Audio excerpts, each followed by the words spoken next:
Good evening, you tuned into UBC TV. Warmly welcome to News Tonight. Let's start with a look at the top stories.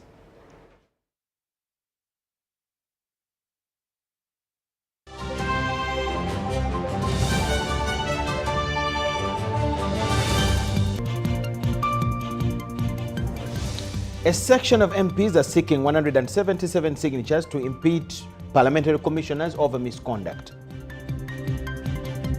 Preparations for the 3rd June 2024 Matyrs Day celebrations at the Catholic Shrine have commenced. US sends condolence on Rais's death, faulting his human rights record. While the National Council of Sports at Chambogo University signed a 49-year MOU to construct a training ground.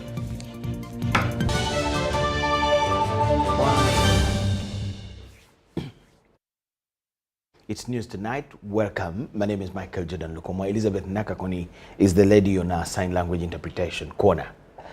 A section of Member of Parliament in a first story led by Rwemiyaga constituency legislator Theodore Sechkubo have launched a motion for a resolution of Parliament seeking 177 signatures to remove 5 parliamentary commissioners on issues of corruption. These 5 members who have so far opened their signatures on the censure motion to ensure that the confidence and integrity of Parliament is restored. We have details from Parliament. There was information that came out previously which indicated that on 13th July 2021, parliamentary commissioners that include Esther Afoyo-Chan, Prosem Babazi Akampurira and Solomon Sirwanyi contravened rules of procedure of Parliament when they sat in a meeting and awarded themselves 400 million shillings in the name of service awards, and Matyrs as leader of opposition received 500 million shillings.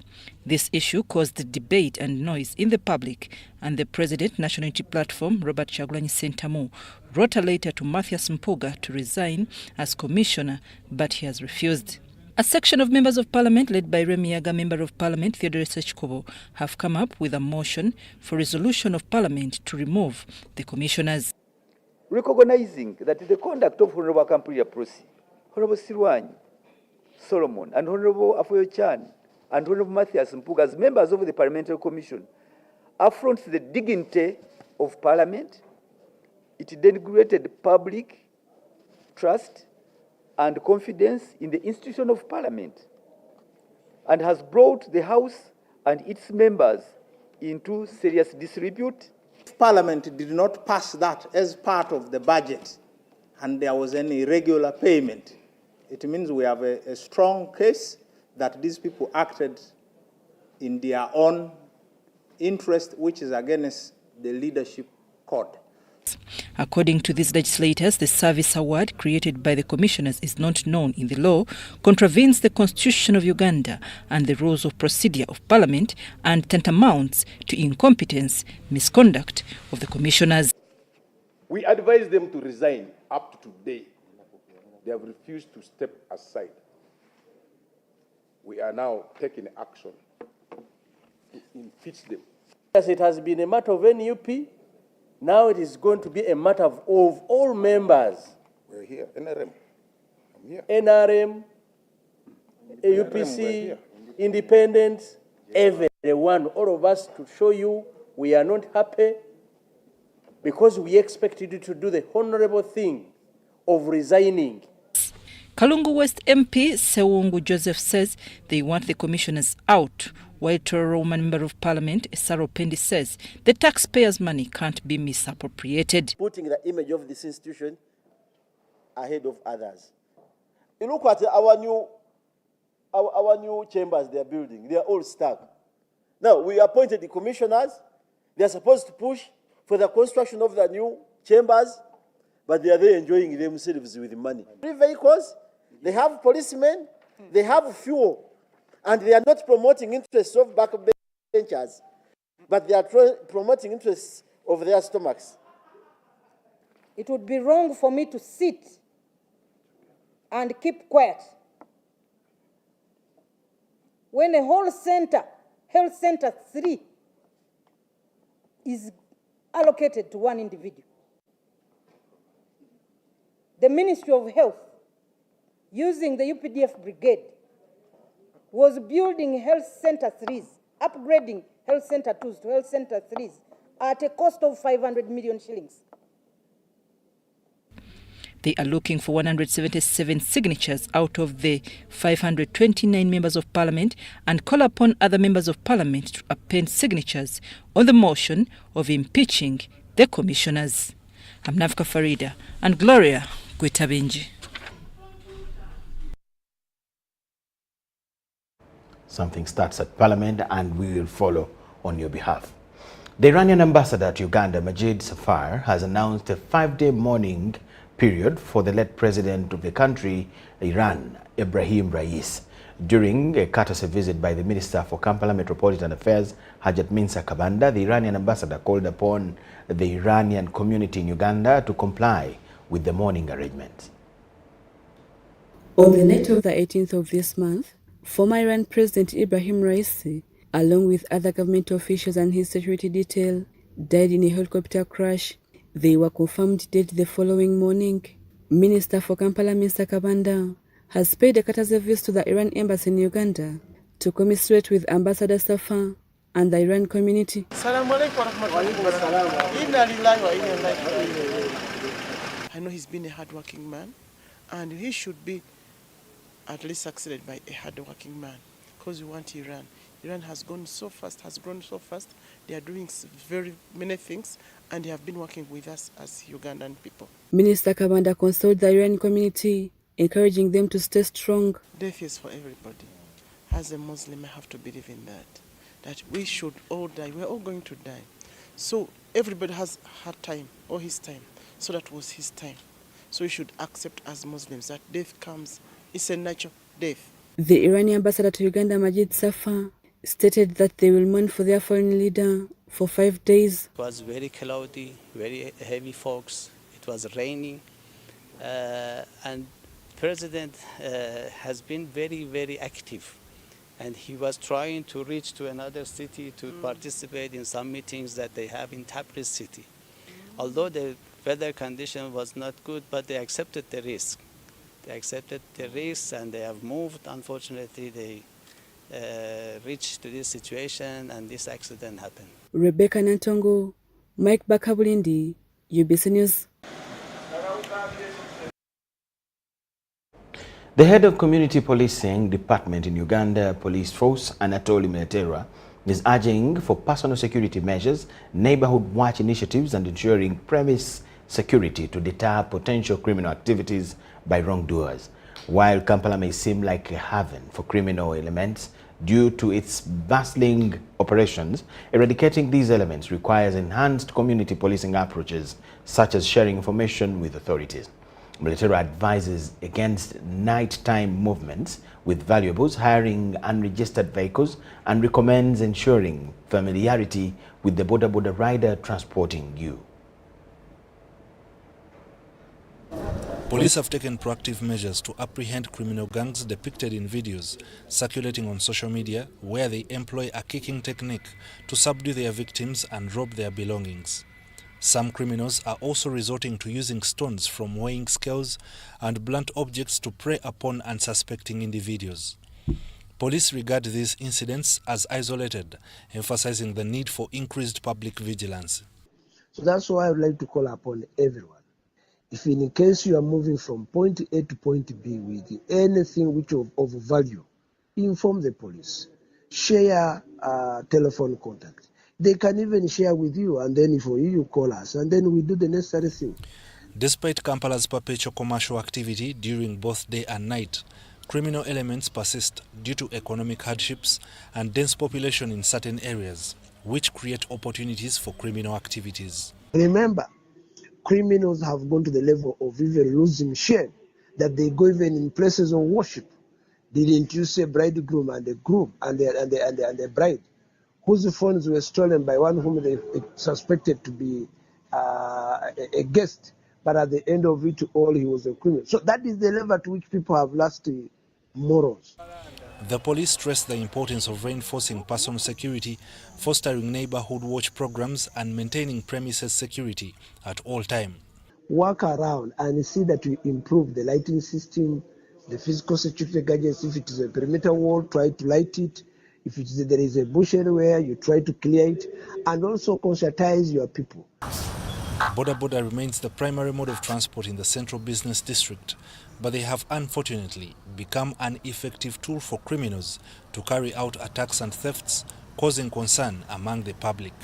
This business of picking Lubyanzas, these ones without stage, some of who operate only during the night, some of who even move when they have camouflage, they have different jackets, they have put hoods on their heads. Please stop picking anybody anywhere. Taxis also pose challenges with reported cases of murder, rape and defilement, instilling fear and terror. Try to move in a vehicle which you know has a stage, especially a taxi. If you know that even when the way they are moving, their number plates are not hidden, if you realize that they are trying to push you and even try to show you that they're in a hurry, desist from using them. Anatoli Muleterwa, head of the Community Policing Department, attributes the shift in criminal behavior from mere intimidation to lethal actions to advancements in technology. And secondly, they are also able to read the rhythm and say, if we use point A to point B where there are surveillance cameras, we are going to be detected. Let's use this point whatever. Police have been proactive in disseminating information, including videos depicting criminal activities nationwide, as part of community engagement efforts to ensure a safer society. Sometimes we are seeking for the identity and the hideout of those people so that members of the public can be part of us in the investigation and therefore enabling us to reprimand the culprits in the commission of crime. Ivan Kahwa, UBC News.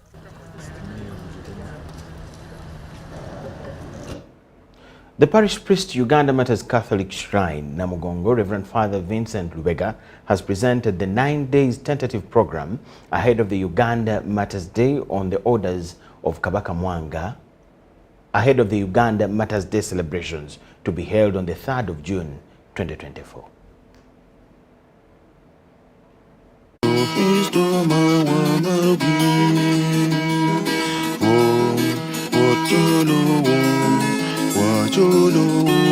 Preparations for the 3rd June 2024 Matyrs Day celebrations at Namugongo Catholic Matyrs Shrine have commenced. The slashing, the pruning of the trees, these activities which are almost concluding so that the grounds are ready to receive our pilgrims. I would think we are going to end that activity of preparing the grounds today, and then we shall continue with putting in more lights so that everybody is comfortable even at night. The parish priest at Uganda Matyrs Catholic Shrine Basilica Namugongo, Reverend Father Vincent Lubega, told UBC that there is a 9 days tentative program ahead of the celebrations. 3rd June is a big ceremony. It begins 9 days before the 3rd of June. 3rd of June is the climax of all the celebration. The celebrations this year are going to start on 25th May. 25th May up to the 2nd of June. Those are 9 days of prayer, praying with the Uganda Matyrs. Officially, every day from the 25th at 5 p.m., there will be special mass and prayer with the Uganda Matyrs, and we call that in the novena. This year we are very lucky. The fasting day is going to be opened by His Grace the Archbishop of Kampala, Archbishop Paul Semongerere, and every day at 5 p.m. we shall have different groups of people praying the novena. And of course, during the course of the day, there are many other prayers going on in the Basilica, and we are going to have the charismatic and other people who can lead others in prayer to be animating the people throughout the day. Reverend Father Lubega said many pilgrims are still on their way to Namugongo, although some arrived as early as the 20th this month. We had one pilgrim from Kasese, and then last Sunday we had a few other pilgrims arriving. Given the fact that we have to prepare for them, and I was not prepared together with my team to receive them, I recommended that they go and sit somewhere, either among relatives or friends or a parish nearby, and wait for the 3rd of June, for the 24th, when we shall officially, as Namugongo, open our gates. Many people look forward to Matyrs Day as a feast and merrymaking with the dancing and drinking. However, Reverend Father Lubega enlightens on this. A place for just celebrating, dancing, and everything, and you not have the chance. The don't disturb other people who are here for prayer. Just to do what it needs you to do to be in prayer. Those who think of coming to drink and all those things are not available here. And I want also just to let people know that the media at times shows people dancing, people drunk and doing all ungodly things. Such things don't happen within the premises of the Uganda Matyrs Catholic Shrine in Namugongo. We say things in the premises, but there's nothing like alcohol sold within the premises of Namugongo. And let us know that most of those things showed on TV are outside the premises of Namugongo. With the rampant crime registered every 3rd June due to the mammoth crowd, the shrine has set up a circle for pilgrims to save money upon arrival to prevent any bad habits. Welcome all the pilgrims here at Namugongo. We encourage those pilgrims to save with us because it will be very safe for them to keep their money with us. Sick pockets, which is not good, so they end up in a mess. Even when the Ugandan Matyrs initially were 22, at the beginning of the 20th century and on October 20th, 2002, the late Pope John Paul II beatified the Matyrs of Wipolo, Daudi Okello and Gildo Ira as Matyrs. I'm Ivan Juko for UBC.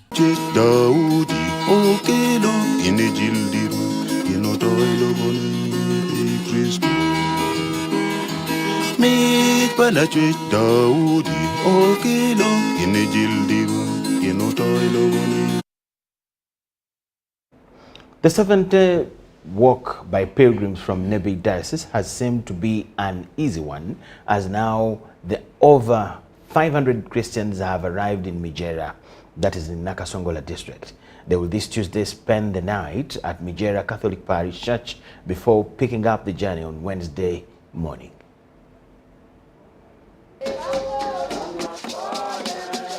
These are pilgrims from Nebi Diocese heading to Namugongo Catholic Shrines for this year's June 3rd Matyrs Day celebrations.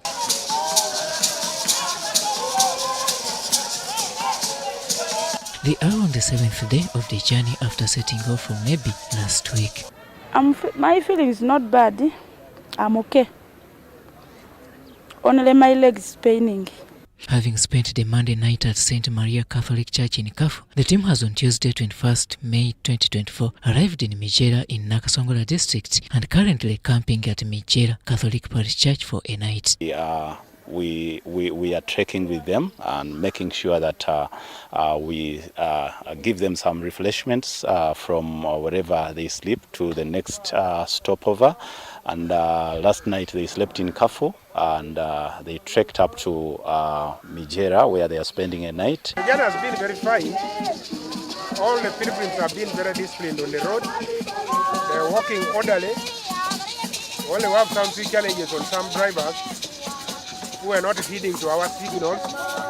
We could try to signal them to reduce the speed, but they continue coming, especially government vehicles. Along the way, many have started joining them in this walk of faith, and now they are close to 531 pilgrims in this journey. Robert Onyango, UBC. Over 190 pilgrims from Kabale Diocese, including districts of Kabale, Rwanda, and Kisoro, have started a 10-day pilgrimage to Namugongo ahead of the June 3rd Matyrs Day celebrations. The pilgrims departed from Shoroza Cathedral at 5 a.m., led by Alphonse Biraho. They plan to make several stoppers before arriving at Namugongo on the 31st of May. Amid songs of praise, worship and prayer, some pilgrims shared that they would use this journey to pray for peace and stability in the country.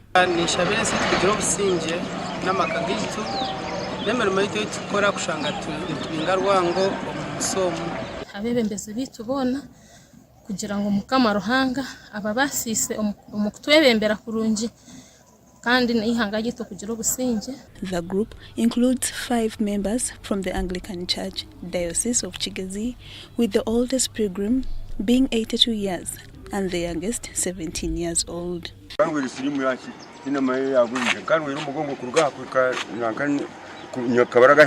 Yabasa kugira obusinge abantu barabasa kuruguma omico mibi y'obwangane. Despite the cold and chilly morning weather in Kabare, the pilgrims courageously began their journey, escorted by Uganda police. They expect to be joined by another group as they reach Ruchiga district on their way to Namugongo.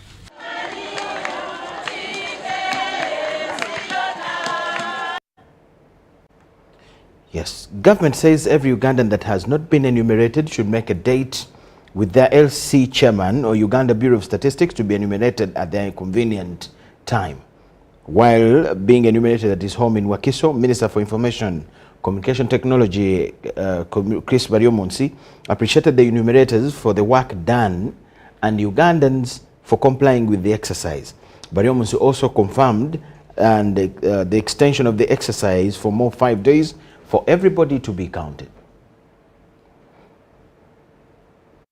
The census is not only about counting people, but is also to understand the characteristics, the nature of the people that we have. Government has confirmed an extension of more 5 days of the population census exercise to ensure everyone is counted. The nature of settlements, the nature of the economic activities people are engaged in makes the urban areas a bit different from the rural areas, and that's why government, yesterday we sat in the cabinet and agreed with the proposal from UBOS, Ministry of Finance, that we add an additional 5 days. While being enumerated at his home, Minister for Information, Communication and National Guidance, Chris Baryomonsi, said 98% of the population has been covered amid its challenges and only 2% is remaining. The exercise has gone on well. Many of the households have already been enumerated. I was in Kanungu just over the weekend and I could get a sense that majority of the people have already been counted.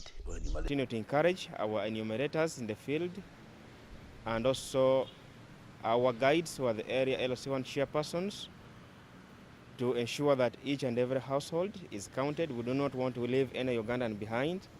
Baryomonsi appreciated Ugandans for complying with the exercise and urged Ugandans who have not been enumerated should make a date with their LC chairman or Uganda Bureau of Statistics to be enumerated at their convenient time. We urge those who haven't been enumerated yet that you provide as genuine and accurate answers as possible, because this information remains confidential, but it will be used for planning for the whole country. So people can make appointments. You could call your boss or your local leader to tell the enumerator at the time when you will be at home. You can do appointments, and in that case, even we allow that you can be enumerated at night, and we make sure there is adequate security for the enumerators. He assured Ugandans of total coverage by the end of 5 days extension. However, he urged UBOS to consider special cases. Jane Nyiramigisha reporting for UBC. The Commissioner for Teacher Training and Ministry of Education, Joseph Kikomeko, has said that ICT training will be mandatory to promote productivity. That and more we'll have after this short break.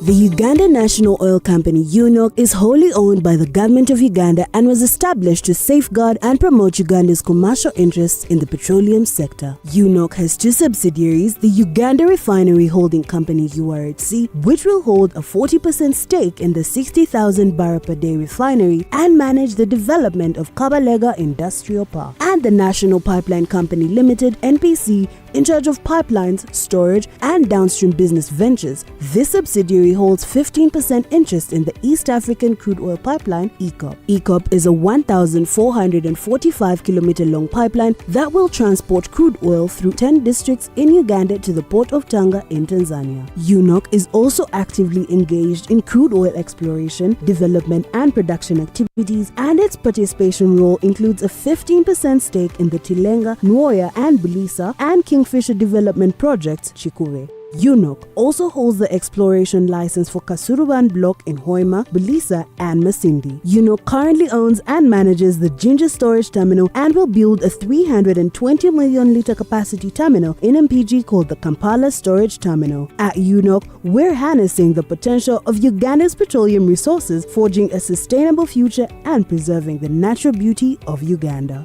UNOC, your partner in Uganda's oil and gas industry.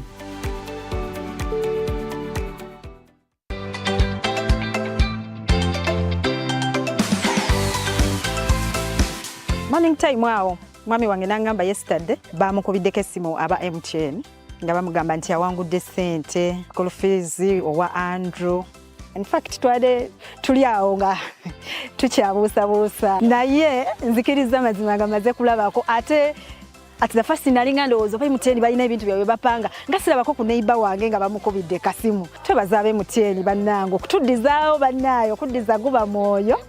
Tweyanzeege omuzadde yenna ali eyo bannange ebintu bya ddala togaana kukikola kozesa MTN okusasula school fees w'omwana wo ng'onyiga *165*80# banaye bya ddala si bya kyayi. Together we're unstoppable. Once upon a time, there lived identical twins who gave birth to beautiful princes and princesses. Their mothers gave their babies' bodies a lot of care by applying on their skin with baby Junior jelly. Though dried their chariots and everyone would admire their glowing skin. Fun fact, baby Junior prevents diaper rash, dry and sensitive skin. Moms all over Africa love baby Junior jelly. Baby Junior's the skin. No more worries anymore. Boo, boo, boo, boo, boo. Baby Junior. Baby Junior.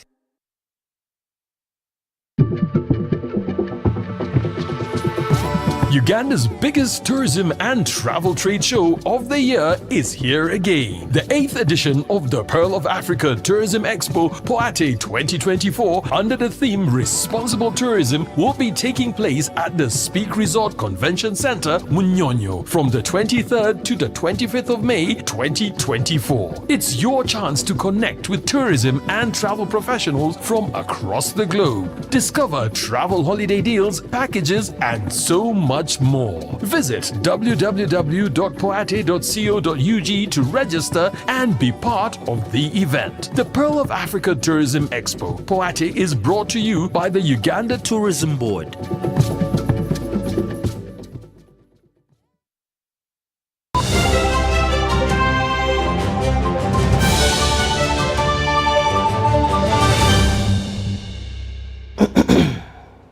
Cheers to something refreshing.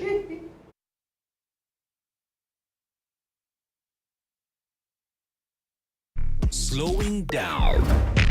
Just enough to stand out.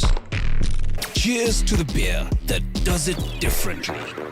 Brewed longer for extra refreshment. Refreshingly Club. Alcohol is not for sale to persons under 18. Please drink responsibly.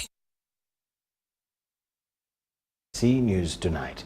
The Commissioner for Teacher Training at the Ministry of Education and Sports, Joseph Chikomeko, has said that ICT training will be mandatory to promote productivity. He has also tasked teachers to start preparing for mandatory teaching license renewal as they await the passing of the Teachers License Bill. He was opening the first cohort training of Matyrs trainers for ICT of secondary teachers.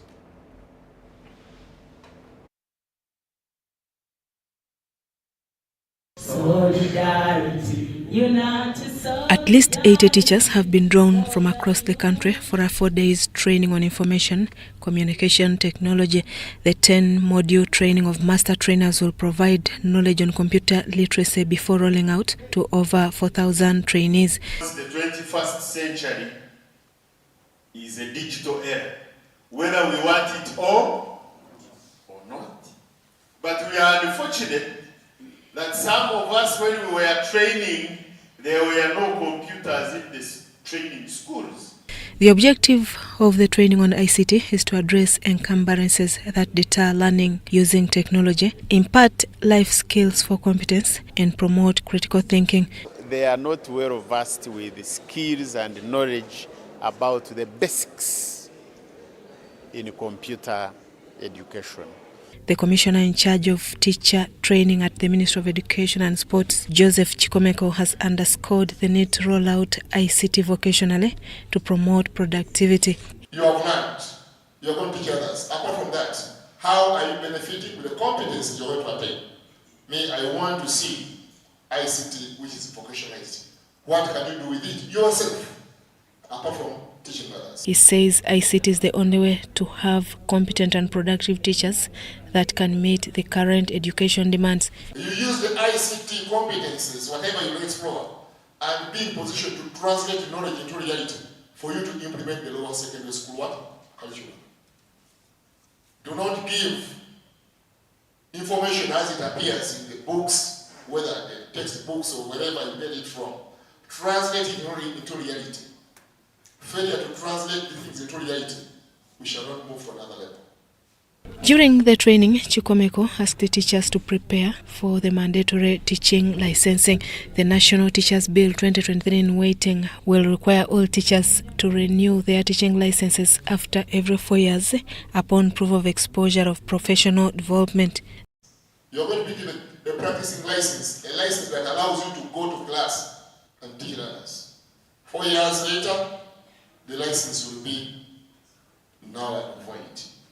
The bill will address, among others, the conduct and professionalism and also deal with impersonators in the teaching profession. In the bill approved by Cabinet in 2023, teachers will only be given 4 years after college to practice, and they will be required to renew their licenses before they are allowed to continue practicing. Susan Naung and Peter Lweny reporting for UBC TV. The Uganda National Youth Council leaders have committed to be ambassadors of change, integrity and development to complement government's efforts. Led by the umbrella chairperson Jacob Eyeru, the youth have paid a courtesy call to the Minister of State for Youth and Children Affairs, Balaam Barugahari, at his office in Kampala.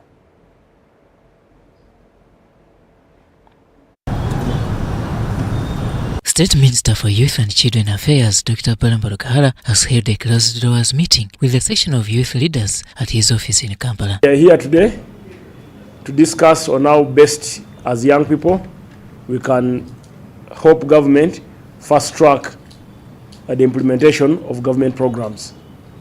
It is our duty and their duty as these young boys and girls to work tirelessly to expose elements of corruption in their different locations where they are based. These youth were under the umbrella of Uganda National Youth Council, led by the national chairperson, Jacob Eyeru. The National Youth Council will celebrate 30 years since its existence in the coming 1 month. And we intend also to hold a retreat, a cadreship training at Chankwanzi. It is unfortunate that this group hadn't gone for the cadreship training the last 4 years they have been in power. But now time has come for them to go and do cadreship training at Chankwanzi, where we expect His Excellency the President to address them. Then in preparation for the celebration, we're also intending to hold a big rally for the youth to celebrate their 30 years as a council and as leadership. It is important this council has produced a couple of able leaders to the senior category. Key deliberations in this meeting focused on children and youth affairs. I've told them whatever they are doing, they should encourage others below them whom they serve as leaders to also get out of the poverty line so that they enter the money economy. So that is the purpose of our meeting today, and also on how to implement the remaining things. And then also they have requested that the president allows them to go for training, cadreship training, which I feel is very, very important. Minister Brown reminded youth leaders to be ambassadors of the president's message of poverty alleviation. Robert Onyango, UBC News. Minister for Health Dr. Jane Ruth Acheng has applauded Mulago Specialized National Referral Hospital on the advancement of health care in the country. She was launching the upscale minimally invasive surgery and state-of-the endoscopy center with support from Republic of Korea at Mulago Hospital.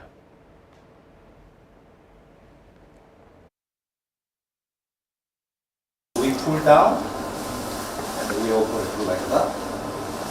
Mulago Specialized National Referral Hospital has launched groundbreaking initiative to scale up minimally invasive surgery and state-of-art endoscopy center. This will strengthen the surgical capacity and improve patient outcomes in the country. The initiative is a financial boost from the Republic of Korea. The Minister for Health, Dr. Jane Ruth Acheng, noted that the initiative will provide high-standard medical care for Ugandans. I urge you to maintain this equipment and optimize its usage in order to benefit many Ugandans. Your Excellency, I have been informed that the Republic of Korea, through KOICA, is extending financial assistance worth US $10 million for the project of automation of hospital activities through the Integrated Hospital Management System and infection prevention and control. I'm sure you have all seen the services being provided, the endoscopy services, colonoscopy services, the minimal invasive surgery, all being offered here and state of the art. One of the latest equipment on the market. Dr. Chung was telling us that it is only South Africa now that is providing an equally same services. Because personally I've been a client for these services under Dr. Chung for part of my own routine investigations. Korea Ambassador to Uganda pledged continuous support and noted that the additional equipment will enhance modern medical advancements in diagnostics. This comprehensive donation includes laparoscope, endoscope, X-ray machines, surgical gowns, staplers, and various surgical consumables. I am confident that these state-of-the-art instruments will undoubtedly enhance Mulago Hospital's capacity to deliver quality healthcare services to the people of Uganda.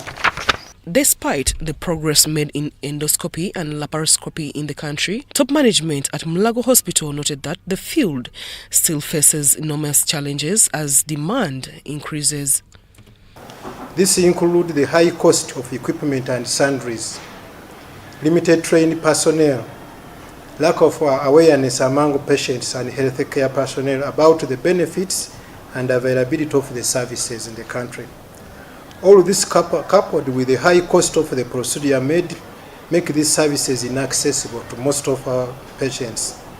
In Mulago alone, in the last financial year, 2022-2023, the hospital performed over 1,067 procedures for endoscopy, while laparoscopy services were limited because of lack of equipment. Endoscopy is the insertion of a long, thin tube directly into the body to observe an internal organ, such as gastrointestinal tract.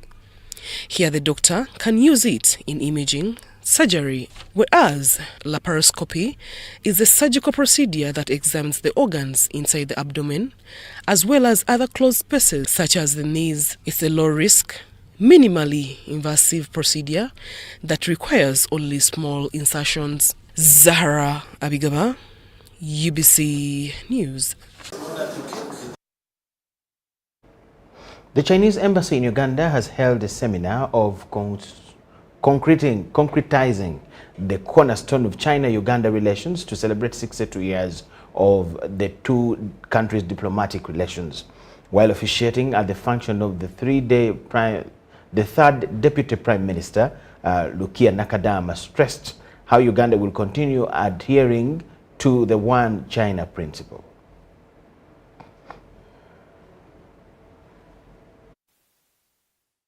The concrete cornerstone of China-Uganda relations and upholding One China Principle seminar is to reflect on the relations the two countries have had, with efforts from both sides.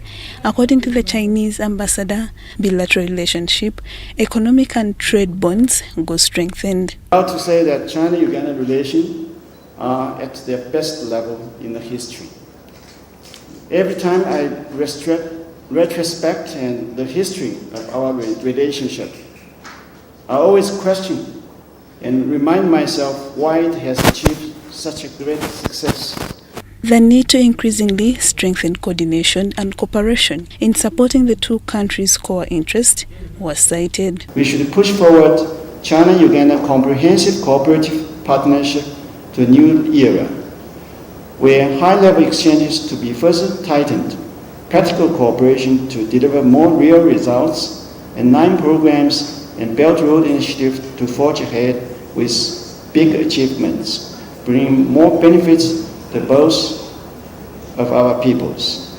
The third Deputy Prime Minister, Lukia Nakadama, noted how Uganda appreciates China's long-standing support of China to the progressive development of Africa and Uganda, in particular, based on the principles of mutuality and respect for sovereignty, is therefore greatly appreciated by the government of Uganda. Ms. Nakadama emphasized how the country will continue to support the One China principle.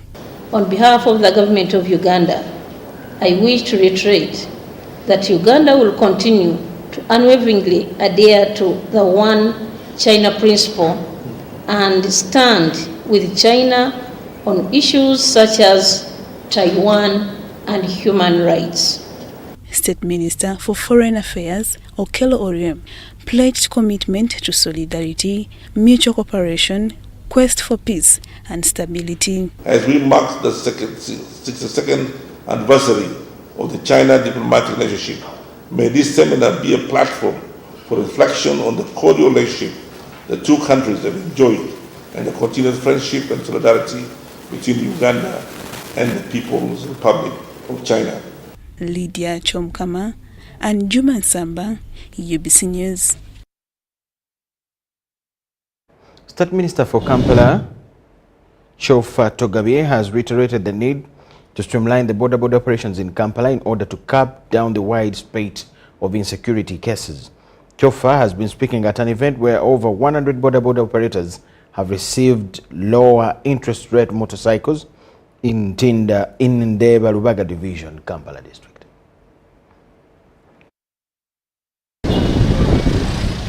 The Minister of State for Kampala, Kabuye Chauffeur Togabie, has handed over 110 motorcycles to border operators in Kampala with a call to maintain discipline and security. But we are working hand in hand with the management, the leadership of the border industry, plus the security organs. I'm going to encourage police to intensify cameras, especially along the infrastructures we are repairing. Because I also want to assure Ugandans that most of the clips you are seeing, all those people have been tracked. This has been at an event held in Ndeba Lubaga Division and attended by a cross-section of political leaders from Lubaga and beyond. I request the government on behalf of fellow border operators to streamline this industry.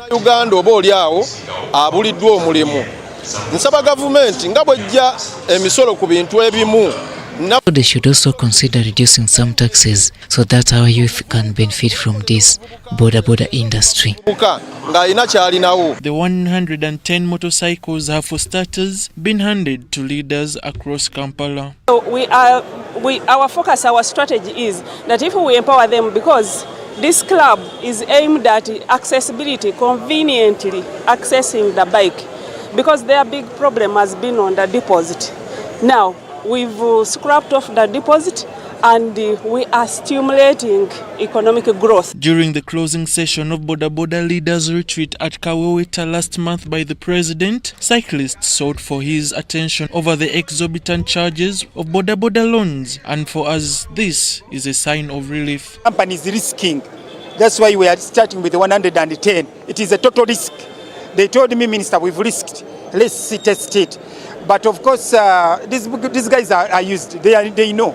So I'm very sure they are not going to whatever they will pay, because it's being flaunted by the leaders right away from the stage where they operate from, then the parish leaders and the national leadership. Yes, so but my call to them is simple. Let's not kill the opportunity we've got. Komagum Rogers and Robert Onyango for UBC.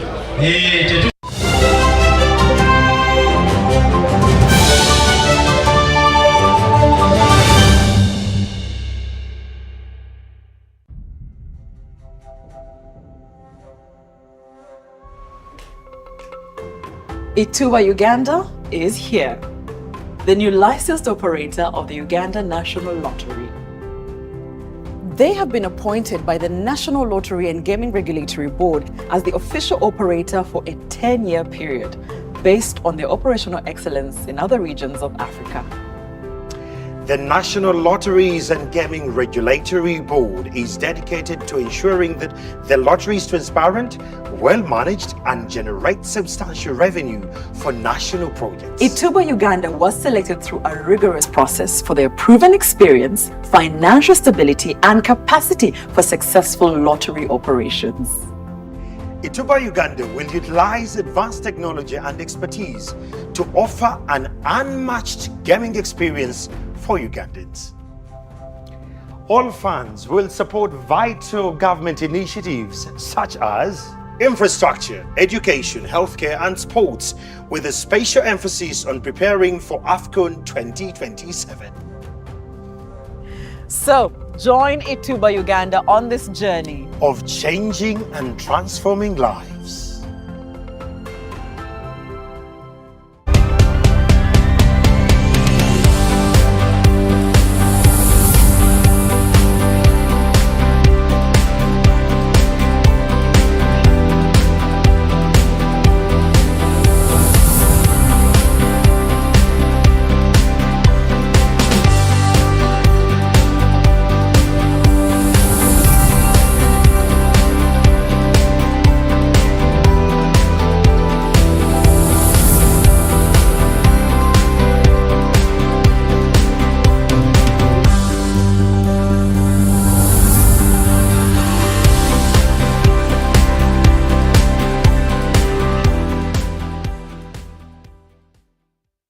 Cheers to something refreshingly different.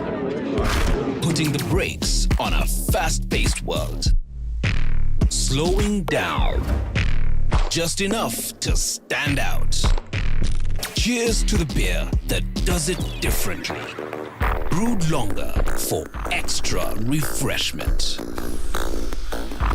Refreshingly Club. Alcohol is not for sale to persons under 18. Please drink responsibly.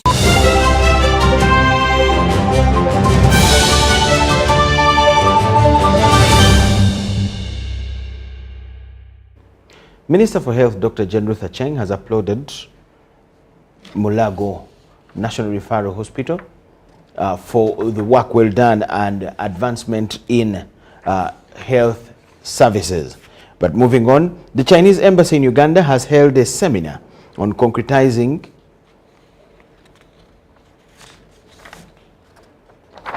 apologies. We're going to business news, and there, the parish development model. The parish development model, Deputy National Coordinator Karisa Chomkama has castigated the rampant corruption witnessed, especially in rural areas. She was on a monitoring and evaluation exercise in Ibanda district, during which she met key stakeholders like local council 1 and 2 leaders. This followed public outcry allegations that pinned authority on distributing less money, and even this after getting kickbacks and bad precedent. She says that the law will handle all the culprits. auditor report. Especially in Pillar 3, which is financial inclusion. Extortion among the circle leaders is the outcry amongst the Ugandans.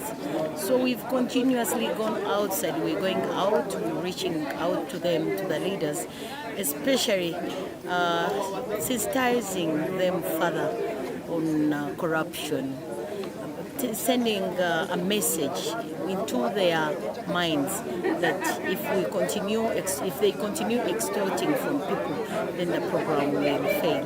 Diverting of the funds is not allowed in parish development model, and we are strict on this. The reason you see that we are actually progressing and we are on the ground.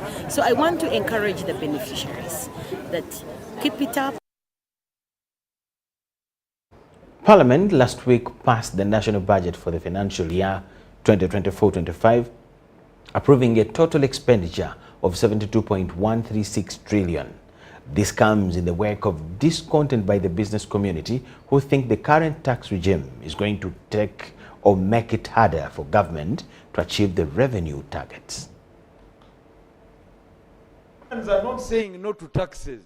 They are only saying to where is our money that we contribute in form of taxes.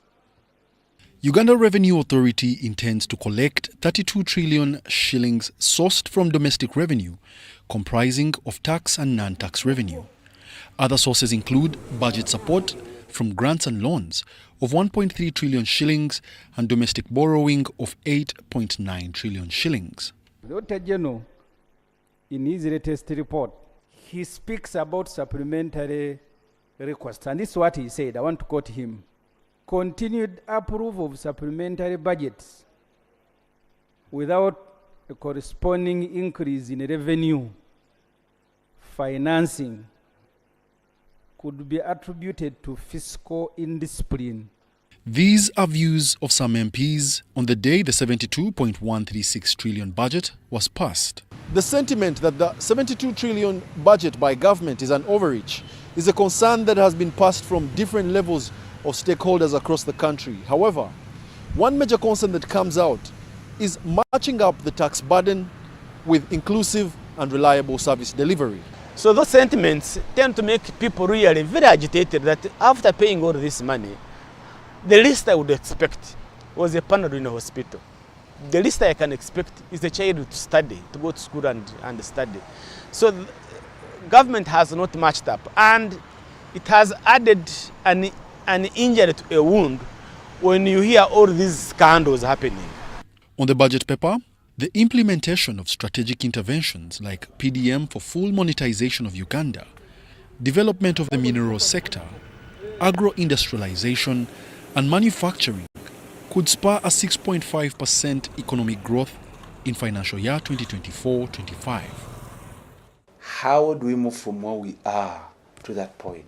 Remember, many manufacturers are even relocated. Some manufacturers have relocated, others are coming in, but some are relocating and saying, no, it's not sustainable in Uganda. The production costs are in the roof. And because they're in the roof, your import substitution strategy may not work. You put taxes, but at the end of the day, you will not sustain what you are trying to do. Civil society and academia cite URA's failure to broaden the tax register from the 3.5 million mark, but have suggestions. We can trade as a country. We have cotton, we have coffee, we have gold. Why can't government do business in these particular areas and raise money out of it? If I have 10,000 chickens and I'm getting a lot of eggs, why shouldn't I pay some taxes? If I'm producing milk and every day I have hundreds or thousands of liters, why should I also contribute to the economy? But also be a bit more innovative and say, if URA cannot man all the border districts in Uganda, who else can help URA to collect taxes at the border post, reduce smuggling, and make it a win-win situation? Districts can do that on behalf of URA. On overall, as the new financial year clocks, public expectations to fulfill all that's promised are high as they anticipate revenues from commercial oil and gas. Wadulo Makanod for UBC Business.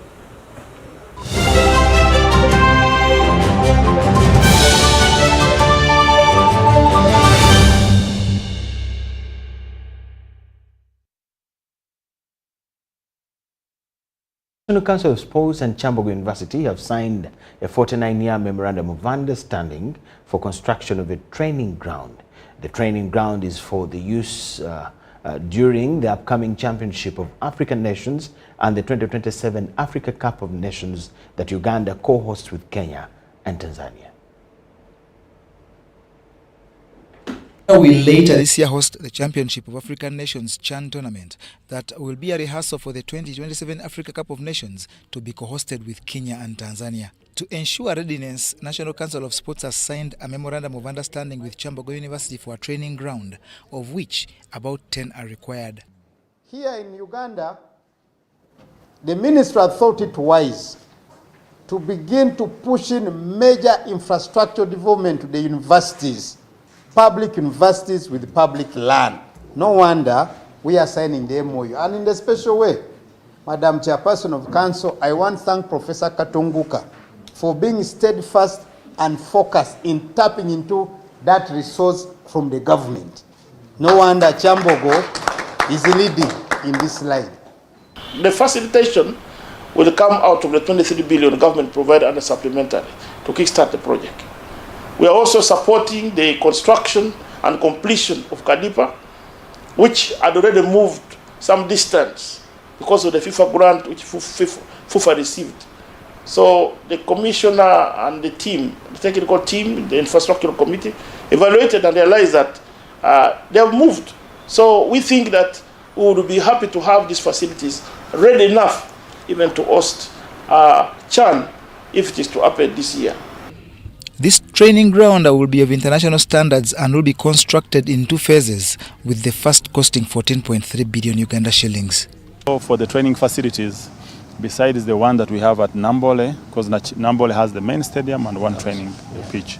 So we want to create more to support Nambole and more to support Nachifugo. Then we'll have more that will support Hoima. Hoima Stadium will have the main stadium and one training facility. Then we'll get one Masindi and others around, 2 others around Hoima. So every stadium must be supported by 4 training pitches. This is the second memorandum of understanding between government and Chambogo University, with the cricket oval to be developed to international standards. This university has a department of sports. We train in sports tutors, sports supervisors, referees, and many of our students are engaged in sports. So the fact that we could sign 2 MOUs, one, to develop the cricket oval into an international standard, and 2, to develop a football pitch to an international standard, where people can use it for training for the coming AFCON competition. I think it's very exciting for the university.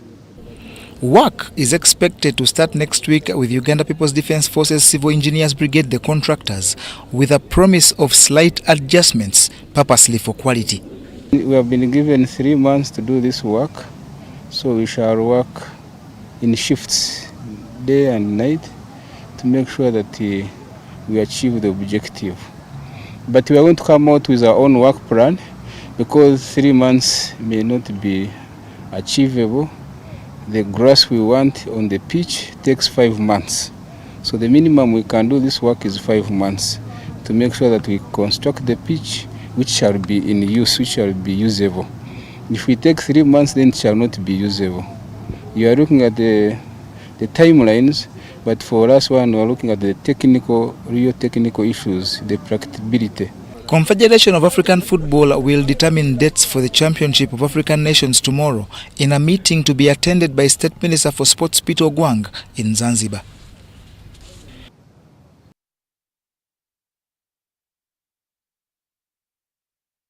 For watching, that is all we had for you now.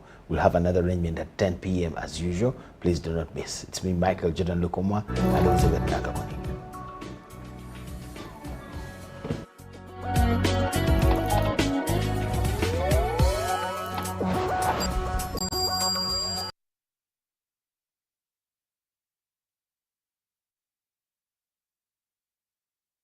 UBC, inspiring Uganda. Faith, love, miracles. International evangelist Daniel Kolenda, successor Reynard Bonke, and a team of associate evangelists will preach at 7 gospel crusades from June 12th to 23rd. Powerful divine deliverance from bondages, yokes, and curses. Salvations, family restorations, and miraculous healings. Kampala, Hoima, Busia, Lida, Ikanga, Gulu, and Bale. This is your time. Come and receive your miracle.